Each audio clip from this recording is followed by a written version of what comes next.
असल ज़िंदगी का मज़ा तो तब होता है जब आप अपने कामों को छोड़कर ना आपके अपने जो काम होते हैं उनको छोड़कर पसे पर्दा करके आप घर में रहने वाले और लोगों के कामों को ना आप अपना काम समझ के करो। तभी तो असल ज़िंदगी का मज़ा आता है। मैं आज आपके साथ शेयर करूंगी अपने घर की रूटीन और अपने घर में अपने कामों की रूटीन नहीं, लेकिन किसी और के काम करने में कितना मज़ा आता है ये मैं आपके साथ शेयर करूंगी। अस्सलामुअलैकुम, welcome back to my channel. क्या हाल है जी आप सबका? उम्मीद करती हूँ सब खैर आफियत के साथ होंगे। मैं आज आपके साथ शेयर कर रही हूँ जी रूटीन, क्लीनिंग की रूटीन। और ये रूटीन है अपने घर की सफाई नहीं, अपने रूम की नहीं। ये मेरी जेठानी का रूम है, बेडरूम है, तो वो कर रही है रेनोवेट इस रूम को। और मैंने आपको कितनी वीडियो में बताया होगा, जो नए सब्सक्राइबर मेरे साथ जुड़ते हैं तो मैं उनको भी बताती चलूँ कि ये मेरी जो जेठानी है ये मेरी है सिस्टर। और ये सिस्टर जो हैं इन्होंने जी ऑर्डर दिया था मेरे हस्बैंड को कि आपने ना मेरे घर को ना रेनोवेट करना है, मेरे बेडरूम को। तो वो गई हुई है, मेरी जो सिस्टर गई हुई है शादी की शॉपिंग कराने के लिए। मेरी सिस्टर, छोटी सिस्टर रहती हैं, उनकी शादी होने वाली है। तो ये था कि इस रूम की रेनोवेशन जो थी वो कराई थी। ये अभी 2-3 मंथ्स हुए हैं कि भाई की शादी हुई थी, तो भाई की शादी की दावत करनी थी तो कराई थी। वॉल ग्रेस लगवाई थी, तो वॉल ग्रेस की इतनी बुरी हालत हो गई क्योंकि चकवाल में इतनी सेम होती है, सेम की वजह से बहुत बुरी हालत हो गई वॉल ग्रेस की। तो अब डिसाइड किया कि यहाँ पे कराते हैं जी, ये शीटें लगवानी है, शीट्स पैनल जिनको बोलते हैं वो लगवानी है। तो वो लगवाने के लिए ना तो मेरे हस्बैंड ने वो जो जगह मिड में थी एक, वो अलमारी विंडो टाइप कोई बनी हुई थी जो पुराने ज़मानों में कार्नस जिसको बोलते हैं वो बनी हुई थी। तो उन्होंने कहा, मेरी आप ही ने कहा था कि इसको बंद कर देना। तो उसको बंद करने की वजह से इतना गंद बना कि वो एक तो ग्राइंडर चलाया वो वायर वगैरह छुपाने के लिए, जो वायर अंदर ही दीवारों के अंदर कटते हैं। तो वो इससे इतना इतना डस्ट, इतनी ज़्यादा डस्ट आप ही के रूम में हो गई। तो ये था कि कपड़े वगैरह भी दिए हुए थे, एलईडी पे भी कपड़ा दिया हुआ है। तो ये बेडशीट पे तो मैंने बेडशीट खुद ही नहीं हटाई। मैंने कहा पहले एक बार गंदी हो जाए डस्ट वगैरह, तो जब सारा कुछ हो जाएगा तो उसके बाद मैं इसको साफ़ करूँगी। तो अब ये था कि मैं इनके रूम की सफाई करने लगी हूँ। आप भी गई हुई हैं अम्मी के यहाँ। तो अब जो सफाई वगैरह थी वो सारी मेरे ज़िम्मे थी कि मैंने करनी थी। तो अब यह है कि रूम में जितने भी बस पत्थर वगैरह जो जो कचरा वगैरह है वो साथ साथ मैं साफ़ करती रही थी, क्योंकि अगर इसको ना साथ साथ ना साफ़ किया होता ना तो बच्चों ने अंदर बाहर बच्चे होते रहते हैं तो वो बहुत गंद करते हैं। और इसकी वजह से इतनी मिट्टी थी, इतनी मिट्टी की वजह से ना बाहर भी फर्श पे भी लग लग के, तो मैं रोज़ फर्श धोती थी, रोज़ धोती थी। तो मैंने कहा बस एक बार मेरे हस्बैंड ये काम ख़त्म कर लें, उसके बाद मैं एक ही बार ना झाड़ू लगा के और थोड़ा बहुत पोछा लगा दूंगी, कुछ ना कुछ सफाई हो जाएगी।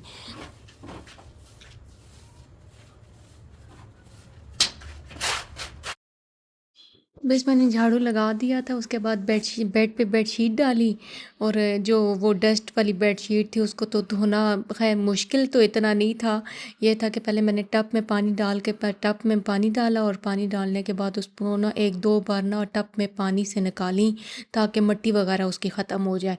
फिर उसको ना वॉशिंग मशीन में डाला मैंने। और ये था कि मेरी अम्मी ना कॉल करके कह रही थी कि क्या कहते हैं, ये जब भी शादियां होती हैं तुम लोग अपने घरों के मसले मसाइल लेके बैठ जाते हो। मैंने कहा अम्मी मैं क्या करूं। अब ये था कि मैंने अपने रूम की भी रेनोवेशन करानी थी, बेडरूम की, बट नहीं कराई। मैंने कहा चलो आप ही का रूम बहुत ज़्यादा गंदा हुआ है तो इसी का मेरे हस्बैंड कर लें तो वही बहुत है। और मेरे हस्बैंड ने फिर घर के सारे वो जिम्मेदारियां संभाली हुई है, घर का भी देखना होता है तो उन्होंने काम भी करने होते हैं साथ में, तो बड़ा मुश्किल होता है उनके लिए ऐसे मैनेज करना। लेकिन अल्लाह का शुक्र है कि मेरे हस्बैंड घर पे, हमें कोई वो देना नहीं पड़ता किसी को ऑर्डर के ये करके दो ये करके, तो मेरे हस्बैंड माशाल्लाह खुद कर लेते हैं शीट्स वगैरह। और ये सीमट बजरी का काम जो भी दीवारें वगैरह चढ़ानी है वो खुद ही कर लेते हैं। तो इतना वो है कि वो कर लेते हैं और हमें किसी चीज़ की कोई टेंशन नहीं होती। तो अब ये था कि ये सारा साफ़ हो गया था रूम, इसको मैंने नीट एंड क्लीन कर दिया था। और ये था कि अपनी ही ना आसानी के लिए मैंने किया कि चलो जी, अब दूसरे दिन की वीडियो है कि वॉल ग्रेस उतारनी थी। वॉल ग्रेस जब उतारी तो तब भी कचरा बहुत बना, क्योंकि वॉल ग्रेस को गीला करके उसको उतारा गया ना, तो वो उतारने के बाद फिर शीटें स्टार्ट हो गई, शीट्स लगी। और शीट्स ना जो बेड के पीछे वाली दीवार आपको नज़र आ रही है, ये वाली, ये फूल है इस पे छोटे छोटे, तो उसी से मैचिंग की मेरी आपी लेके आई है। और इस टाइम पे मेरी आपी आ चुकी थी, सारी उनकी चीज़ें पसंद की लगी हैं। तो ये था कि शीट्स वगैरह लग रही हैं और अब इतना रूम नीट एंड क्लीन लग रहा था, बड़ा सुकून आ रहा था। और ये मेरी आपी ने जी फर्नीचर को भी पॉलिश किया, और इंशाल्लाह मैं आपके साथ शेयर करूँगी फर्नीचर की पॉलिश जो घर पे बनाई है। मैंने अपने फर्नीचर को भी लगाई है, तो मैं आपके साथ शेयर करूँगी। और मेरी आपी बस अपने रूम की सेटिंग वगैरह करेंगी, तो इंशाल्लाह मैं आपके साथ लाजमी शेयर करूँगी रेनोवेशन कैसी हुई है। कर्टन वगैरह नहीं लिए हैं मेरी आपी ने, वो अभी पड़े हुए अम्मी के घर ही। तो जब अब दिल है कि चलो शादी पे जाएंगे, शादी के बाद ले आएंगे, तो फिर लगाएंगे पर्दे। तो अब ये था कि खाने का टाइम हो चुका था और मुझे लग रही थी बहुत सख्त भूख। तो मैंने ये गोभी बनाई, साथ में एक छोटी सी चपाती क्या, आधी रोटी बस मैं लेती हूँ दोपहर के टाइम पे, और सैलेड ले लिया। तो गोभी, जब भूख हो ना तो गोभी भी मज़े की लगती है। अदा कि हमारे घर में ना गोभी कोई भी नहीं पसंद करता। अब ये है कि 2-3 दिन हो गए, अच्छा हफ्ते में ना 2 बार गोभी बनी, तो वो ना फिर किसी को नहीं अच्छी लगती। वो कहते हैं हाँ 2 बार गोभी बन चुकी है। फिर कभी मैं बच्चों को पराठे बना देती हूँ, कभी इसको चिकन में बना देती हूँ, चलो जी बच्चों को पसंद आए।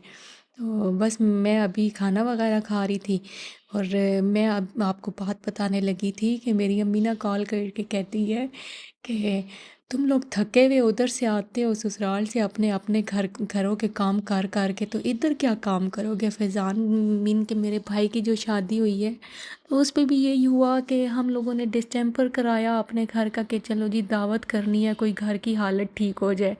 और हमारे घर की हालत, बच्चे हैं, बच्चे नहीं ख़राब करते, सिर्फ सेम की वजह से ना डिस्टेंपर उतर जाता है, वॉल ग्रेस उतर जाती है, जिसकी वजह से घर बहुत गंदा लगता है।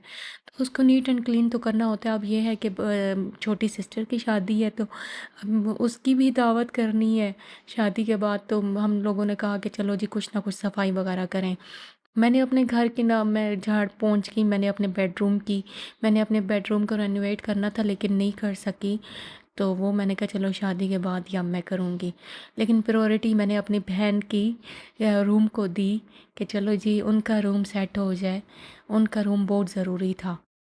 बस जो मेरा बेडरूम है उसकी बस मैंने ये कवर वगैरह धोए, बेडशीट धोई, तो बेडशीट भी डाली, और कवर ना इसको मैंने 3-3 कवर चढ़ाए हुए हैं पिल्लों को, क्योंकि ये बहुत जल्दी गंदे हो जाते हैं। तो इसलिए मैंने पहले वाइट वाला कवर है, उसके ऊपर एक और कवर है, उसको ना मैंने वो सुई धागा लेके ना उसको बंद किया कवर को, और फिर उसके ऊपर जो कवर होता है बेडशीट का वो चढ़ाया। और जो जो मेरी वीडियो को वॉच कर रहे हैं ना, काइंडली मेरे साथ कनेक्टेड रहिए, और जिसने मेरे चैनल को सब्सक्राइब किया है बहुत बहुत शुक्रिया। और इतने अच्छे अच्छे कमेंट्स आप करते हैं, इतने अच्छे अच्छे कमेंट, बुरे कमेंट से परहेज़ करें और अच्छे अच्छे कमेंट किया करें। मुझे कमेंट्स करने का और आपके करने का अच्छा लगता है, और मुझे आंसर देना अच्छा लगता है। तो बस अभी मैं यहाँ पे अपने करती हूँ व्लॉग का एंड। और ना आपने ना मुझे दुआओं में याद रखना है, और मेरी सिस्टर के लिए दुआ करना है कि अल्लाह करे खैर आफ़ियत के साथ शादी हो, और उसके बाद मैं ना अच्छी अच्छी सी वीडियो अपलोड कर सकूँ। मैं अपनी सिस्टर की शादी भी आपको दिखाऊंगी, मेहंदी बारात वलीमे की फ़ंक्शन इंशाल्लाह, और उसका निकाह भी होना है। तो अभी बस तैयारियाँ अपने घर की कर रहे हैं, तो फिर बस अभी कुछ दिनों तक ना अम्मी के घर चले जाना है। तो आप मेरे साथ कनेक्टेड रहिएगा, ठीक हो गया। अपना बहुत ज़्यादा ख्याल रखिएगा। मुझे दें इजाज़त, अल्लाह हाफ़िज़।